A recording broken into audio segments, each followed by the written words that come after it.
That's perfect, just like that. Just like that. Nice and slow. What ruins this fishing is when a boat comes past. But that's quiet at the minute.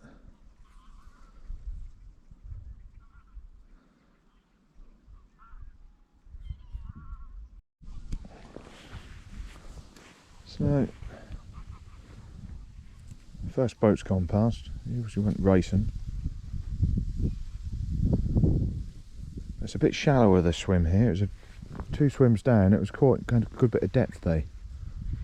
But there's a lot more weed here, and that's now catching on that weed there. So we're struggling a bit to get a rhythm in this swim. So let's just bring him up to the surface. So I brought the depth right up. They'll be hiding in the weed though. So you can just, so we'll just try and get it a bit further out. I've got no cotton on this smelt, so you do run the risk of it flying off. So I'll just get the underarm lob. Let me just keep an eye on it.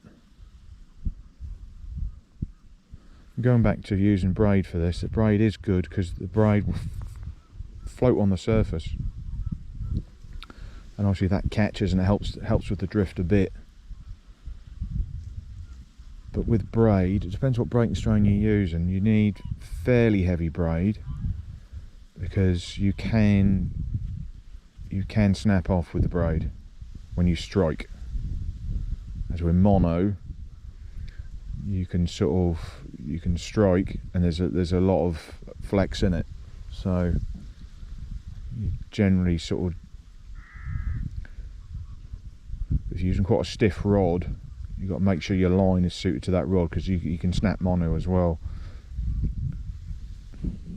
Bait is sort of doing a funny thing.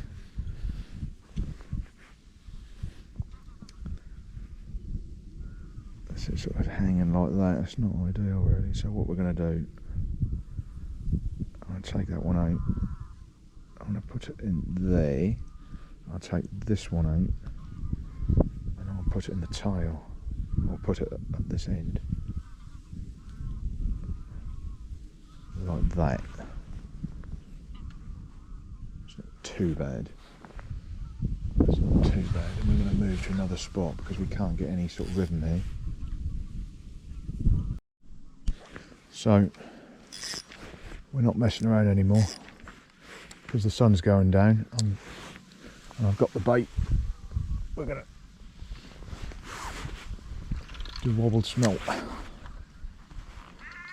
or should I say just slowly retrieved dead bait.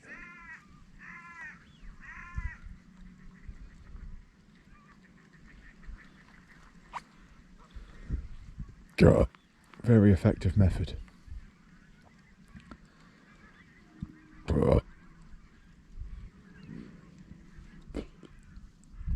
Just see if there's anything following behind it. Yeah, very seductive. Very seductive, that old tail. I think I've actually had a food from this spot previously, this tree. There's plenty of fish down that other end.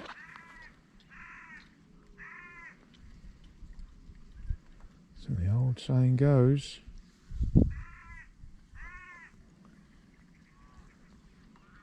if the food's there, the pike ain't too far behind. You ain't got to do anything fancy, just a slow retrieve. I've got a couple of swan shot on there as well. And just see if there's anything. This fish are, well, you say that, you can get a big one like this. I generally haven't. My bigger ones have come on dead baits. You don't want to let it sink too much because it'll snag in the bottom. That's it. You want sort of a little bit of a bow in the line there. That's it. You don't want to do it too fast, and you don't want to do it too slow, sort of catching the bottom. It's generally got. You can twitch it a bit like that, but I just find just a straight retrieve.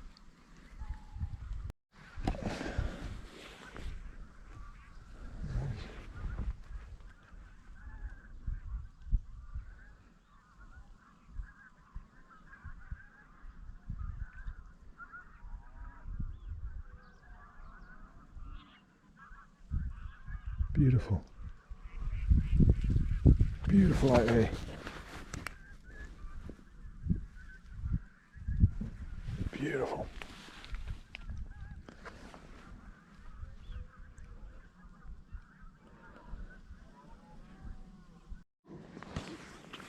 It don't take many minutes if there's one there.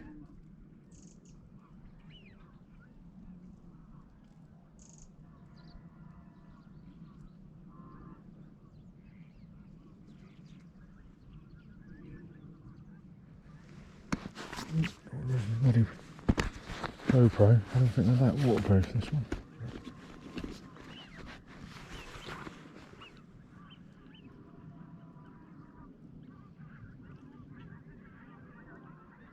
There's plenty of fish moving. So we'll just give it. It's usually this time of night. That's this sort of last little bit of the sun. It's when they start moving around more. Definitely. Definitely. See the fish. I had the fish on for about bloody 15 minutes. This was years ago here. It kept tearing off. So there's still time. It's just a question of there's plenty of fish in here, as you can see, and splashing.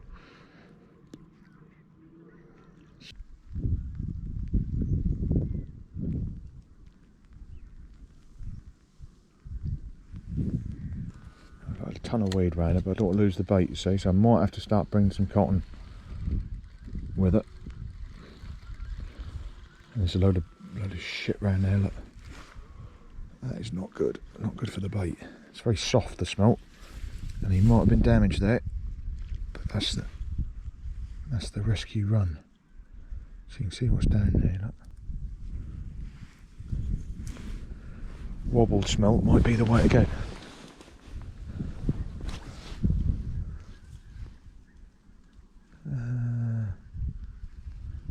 I'll change the hook hold. Sort of sagging a little bit there.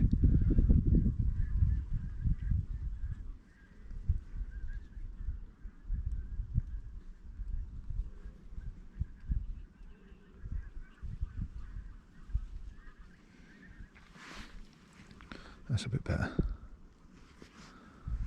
That's a bit better like that.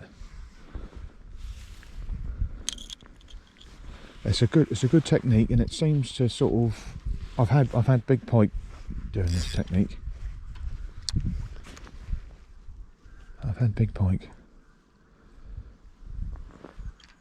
I find the wobbled smelt, when it's just slowly retrieved, you can get good pike like that, and that's a good way to hook up.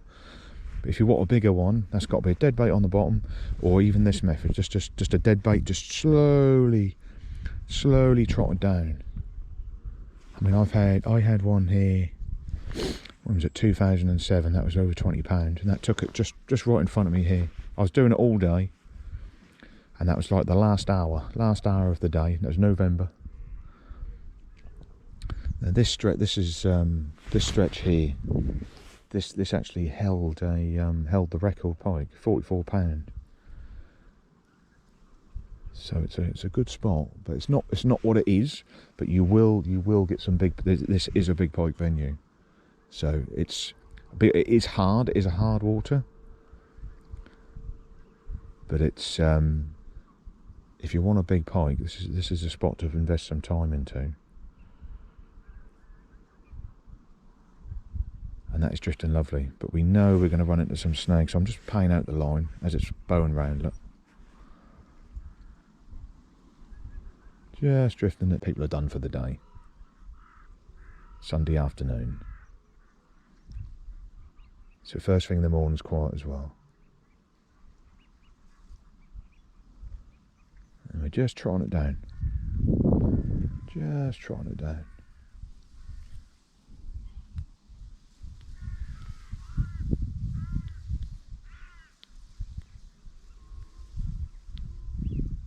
And if further out in the middle, oh Christ almighty.